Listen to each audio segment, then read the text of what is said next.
সচিবালয়ে বাজেট নিয়ে এনবিআরের সঙ্গে পর্যালোচনা সভা করছেন প্রধানমন্ত্রী তারেক রহমান। এ নিয়ে আলোচনাতে সরাসরি যুক্ত হচ্ছেন সহকর্মী সাইফুল রিপন। সাইফুল, প্রধানমন্ত্রী আজকের কর্মসূচি সম্পর্কে জানাবেন। টানা মন্ত্রিপরিষদ বিভাগের যে কার্যালয়, সেই কার্যালয়ে কিন্তু সকাল থেকেই কর্মব্যস্ত দিন শুরু করেছেন প্রধানমন্ত্রী তারেক রহমান এবং সকালেই প্রথমে একটি সৌজন্য সাক্ষাতে অংশগ্রহণ করেন তিনি এবং সকাল 10টা নাগাদ এনবিআরের বাজেট পর্যালোচনা বিষয়ক যেই সভা, সেই সভায় অংশ নিয়েছেন প্রধানমন্ত্রী এবং সেই সভাটি কিন্তু আমাদের জানা মতে এখন পর্যন্ত চলছে এবং সেই বাজেটে আগামী বাজেটের যেই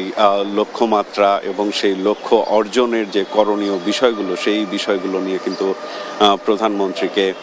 এনবিআরের পক্ষ থেকে ব্রিফ করা হবে বলে আমরা জানতে পেরেছি এবং প্রধানমন্ত্রী সেই ব্রিফিংয়ের ওপর আসলে গুরুত্বপূর্ণ নির্দেশনা দিবেন লক্ষ্য অর্জনের জন্য এবং এর পাশাপাশি কিন্তু আরও বেশ কিছু বৈঠক এবং সৌজন্য সাক্ষাতে অংশ নেবেন প্রধানমন্ত্রী। বেলা 2টা নাগাদ আমরা যতটুকু জানতে পেরেছি যানজট নিরসন এবং ট্রাফিক ব্যবস্থাপনা বিষয়ক যেই কমিটি গঠন করা হয়েছে, সেই কমিটির দ্বিতীয় সভাও কিন্তু আজকে অনুষ্ঠিত হবে বেলা 2টায় এবং সেই সভায় অংশগ্রহণ করবেন প্রধানমন্ত্রী এবং বিকেলে পুঁজিবাজার বিষয়ক যেই বিশেষ সহকারী রয়েছেন তানভীর গনি, তার সাথেও সাক্ষাৎ করবেন প্রধানমন্ত্রী তারেক রহমান এবং এর পাশাপাশি কিন্তু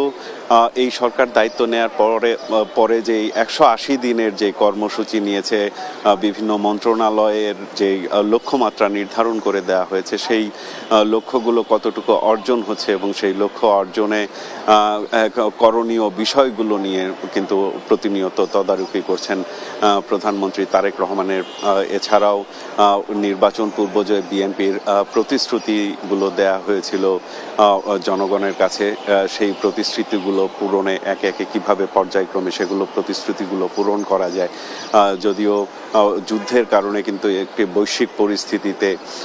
তেলের বাজারের যে অস্থিরতা, সেই অস্থিরতায় কিন্তু অর্থনৈতিকভাবে একটা প্রভাব পড়েছে প্রতিটি দেশের এবং সেই প্রভাবে কিন্তু প্রভাবিত হয়েছে বাংলাদেশও এবং সেই অর্থনৈতিক প্রতিকূলতা কাটিয়ে উঠে কিভাবে নির্বাচনী প্রতিশ্রুতি বাস্তবায়নের পাশাপাশি সংশ্লিষ্ট মন্ত্রণালয়গুলো জনগণের কল্যাণে যে পদক্ষেপগুলো, সেই পদক্ষেপগুলো বাস্তবায়ন করে এবং আগামী 180 দিনের যেই কর্মপরিকল্পনা, সেই কর্মপরিকল্পনাগুলো কিভাবে বাস্তবায়ন করে, এর পাশাপাশি এই বাজেট কেন্দ্রিক যেই বিষয়গুলো, সেই বিষয়গুলো নিয়ে কিন্তু গুরুত্বপূর্ণ দিক নির্দেশনা দিচ্ছেন প্রধানমন্ত্রী তারেক রহমান। ডানা।